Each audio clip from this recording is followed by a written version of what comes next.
నేను వచ్చేసా. ఇంకా వడియాలు ఎవడన్నా ఇలా పెడతాడు, బుద్ధున్నాడు ఎవడు కూడా ఇలా పెట్టాడు, బుద్ధున్నాడు ఎవరు కూడా మాకప్ప చెప్పాడు. ఇంకా మేము పెట్టిన కళాఖండాలు చూసి మా అమ్మ షాక్ అయిపోయింది. ఇంకా మేము పెడతామని ఏ నమ్మకంతో అయితే ఈ వడియాలు స్టార్ట్ చేసిందో కానీ మా అమ్మ, ఇంకా వీటన్నీ అయిపోయిన తర్వాత వచ్చి చూసి షాక్ అయిపోయింది. మీకు ఎందుకు చెప్పానే తల్లి అని ఫీల్ అయిందనమాట.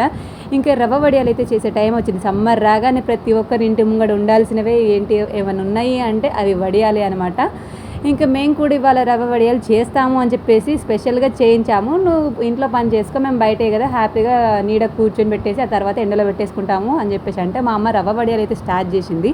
ఇంకా ఉడకగానే బయటకు వచ్చేసి ఇంకా మంచం పైన కవర్ అయితే వేసేసుకొని ఇంకా వడియాలు పెట్టడం అయితే స్టార్ట్ చేసినాం. అది ఒక్కరితో ముగియలేదనమాట, ఒక 5-6 మందితో అయితే అది కంప్లీట్ అయింది.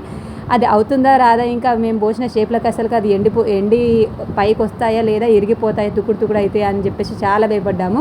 కానీ కవర్ పైన వేసినవి ఎంత మంచిగా వచ్చినాయి, ఇంకా క్లాత్ పైన వేసినవి అయితే అస్సలు రాలేదు. ఇంకా వాటర్ జెల్ అయితే మా అమ్మ ఎలాగోలాగా తీసింది. ఇంకా వీటన్నిటిని రౌండ్గా కాకుండా ఇంకా అమీబా షేప్లో అయితే చేసాము. టేస్ట్ అయితే బాగుంది. ఇంకా